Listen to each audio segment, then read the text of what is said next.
Everyone is always shocked to see how early I plant my kitchen garden. I mean, it's the beginning of April and look at this thing. What most people don't know is there is a big difference between a summer garden and a spring garden. And over the last 10 years, I've planted over 300 kitchen gardens for spring in the south, in the north, and then here in the middle of the country. And I just finished up planting all my clients' gardens for the spring season. So in the next few minutes, I'm going to show you the 5 steps to plant up your spring garden so you can start growing much earlier no matter where you live. And if you're growing on a budget, you're going to love step number 4. So everybody grab a shovel and let's dig in. Step 1 is to prep and clear your garden space. I try to do this as soon as the weather shows a little sign of turning. So up in Chicago, I would do this on the first day that the snow started to melt in the garden. Here in Nashville, I do it as soon as I can put my finger in the soil and feel like I could get down maybe 1/2 or 1 inch into the soil space. At that point, you're ready to clear the debris from your garden. Now, you may have plants that overwintered in your space.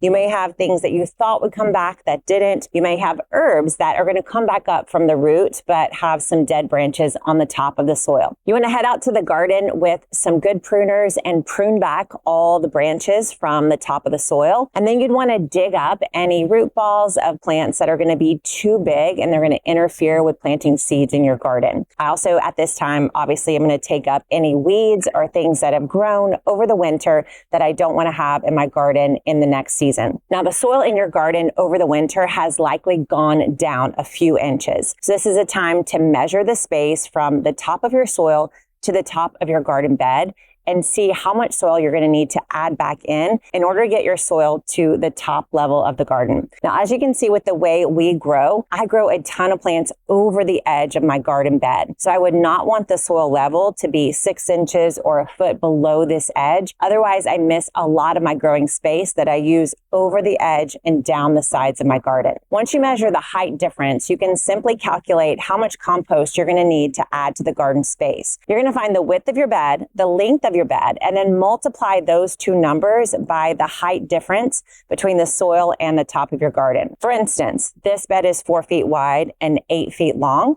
And let's say there was 6 inches missing of soil from the top of the soil to the top of this bed. I'm going to do 4 by 8, which is 32. And then I'm going to multiply that by a 1/2 foot because 6 inches is 1/2 a foot. So I've got 32 times a 1/2, which gives me 16. So that means I need 16 cubic feet of compost to add into this garden before I start to plant it for spring. Now you can add my 103 soil blend. I'll put a link to that video down below, or you can use just straight mushroom compost or a leaf mold compost and fill up your garden to the top using that. So right after I've cleared the debris from my garden, I come in and add back some compost or my 103 blend to get the soil back up to the surface level. And then I'm ready for step number 2. Now you might be thinking, Nicole, I can't do step 1 because I don't even have a garden yet.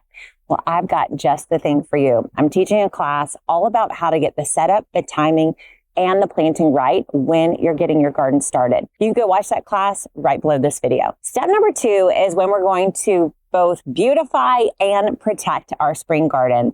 And we do that by planting herbs and flowers alongside the borders of all of our beds. Now, some of your herbs are going to come back from the previous year if you planted the Gardenary way. We like to add perennial herbs, things like sage, oregano, rosemary, thyme. We add those to the edges of our garden and they do die back during the winter, but then they're one of the first things to come back in the spring. So this sage right here, it's been part of this garden for at least 2 years, and it'll keep coming back and getting bigger and bigger. But in places where we don't have perennial herbs, you want to add other things, maybe some cilantro, dill, or parsley. Those are great spring or cool season herbs. Or you could add things like chives or shallots. Anything in the onion plant family is going to be great for your garden to put along the edges of your beds. Then interspersed between those herbs, I like to place annual flowers. I stay away from perennial flowers in my garden beds. Those generally do fine on the outside, but things like snapdragons, pansies, violas, calendula, chamomile, all of these flowers do great on the edge of my raised bed. They just fall right over the edge. They bring a ton of beauty and color to the garden. They attract butterflies and bees and all kinds of birds. And this herb and flower combination does a great job at protecting my very fragile plants like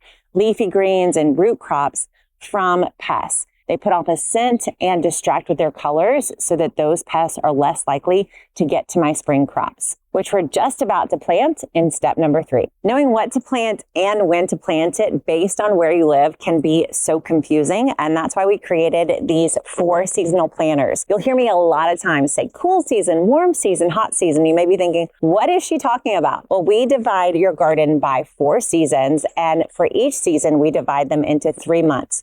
A planting month, a tending month, and a harvesting month. And these planters give you everything you need to know to get you through the entire season. Depending on when you're watching this, we are currently running a special where all 4 seasonal planters together are 50% off. So we'll link it up right below this video if you're into having something that tells you exactly what to do and when to do it. I know I am. Step number 3 is the big guys. We're going to plant the big plants in step 3. Now, I saw someone here on YouTube say, in what world is broccoli a fruit? And I just have to clarify. So in my planting method, Leaves, Roots, and Fruit, that's my second book that I wrote, I classify plants as either leafy greens, root crops, or fruiting crops. And I put broccoli, cauliflower, Romanesco all in the fruiting category. And I know you may think, in what world is broccoli a fruit? But if you think about it, for a broccoli plant, you've got leafy greens first growing, and then you're going to have this thing that's called a floret. When you eat a broccoli, you're actually eating the floret, which is right before it flowers. And so no, it's not technically a fruit, but it's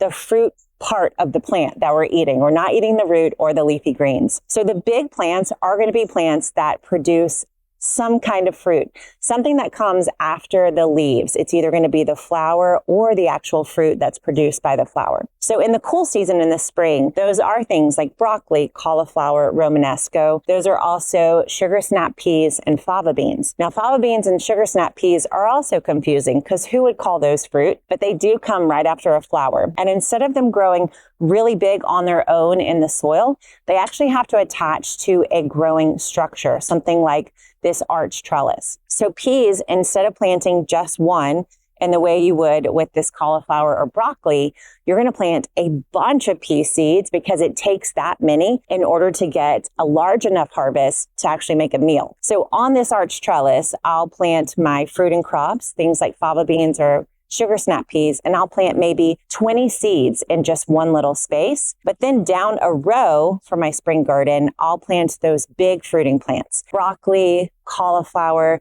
Romanesco, Brussels sprouts, anything that's going to be producing from the flower or the fruit. Those things need to get at least 1 full square foot. So you're either going to plant seeds along a trellis, or you're going to plant large plants right down the middle of your garden. If you have a garden that we call a border garden, where it backs up to a fence or a driveway or even your home, then you want to take this step 3 plant, these big fruiting plants, and put them on the back side. They would be the last row of your plants, and then you'll build forward in step 4. One exception to this rule of only fruiting plants going down the middle would be Napa cabbage or just a normal heading cabbage. And that's because these plants have a very similar growing style. They're actually even in the same plant family as broccoli and cauliflower. So they need a lot of space to spread out, a lot of time. Cabbage heads are going to take 90 to 100 days to fully form a cabbage head. So you would give them the exact same space and put them and include them in step number 3. Step number 4 is your new best friend if you're trying to save some money when it comes to gardening. So step 4 is planted entirely by seed. And if you've been counting your pennies when it comes to growing in your garden, seeds are the way to go. So when you plant from seed, you're going to get 30, 40, maybe even 100 plants out of just one seed packet. And if you're buying Gardenary seeds, they cost less than $3 a pack. But if you were to go to the plant store and buy a mature plant, you're going to spend at least $3 per plant. In most places these days, they're $3.99, $4.99 a piece, especially if they're organic and naturally grown. So you can get one plant for, let's say, $4, or you can get 100 plants for $4. I think we need to grow from seed. Now, the best part about planting from seed is it's not just more economical, it's actually better for the plants we'll be growing in step number 4. These plants do not like their roots to be disturbed. They have these nice little shallow roots when they first start growing. And if they get moved from one place to the other, they often don't make it. So choosing seeds isn't just about saving money. It's actually about planting the better way. So for this entire step, all the plants in step number 4, we're going to start right with a seed and we're going to put it directly into the garden soil. no in between. Step 4 is going to be divided into 2 plant categories. In the same way that we did step 2 as herbs and flowers, step number 4 includes 2 different plant categories as well. The first plant category is the root crops. These plants are going to grow right underneath your fruiting crop. Now, the way fruit crops grow is quite different from the way that root crops grow. Fruit crops send their roots way down deep in the soil to grab up as much nutrients and moisture as possible. And then they're going to grow nice and tall to get as much sunlight as possible. Root crops grow almost in an opposite manner. They're going to form their roots right underneath the soil surface, and then they're going to push up leaves that'll get a little bit taller, maybe 6 to 12 inches, but nothing like our fruiting plants. Fruiting plants need at least 8 hours of sunlight a day, but root crops, they do fine with about 6. So it makes complete sense to take these root crop seeds and plant them right underneath a fruiting crop. So in this case, for the spring garden, we'll do things like beet seeds, radish seeds, and carrots, and we'll plant circles going around this obelisk trellis so that these root crops can grow, put their roots right underneath the soil surface, and grow right underneath the shade and protection of the fruiting plant. Now, if you're planting in rows, if you've got your large fruiting plants down one row, you'll simply plant your root crops to either side of that fruiting crop. So in some of my clients' gardens this season, we did something like cabbages all the way down the middle, and then we might do carrots or onions or beets to either side of that large cabbage plant down the center. Once you planted your root crops, now it's time to move on to the last plant category,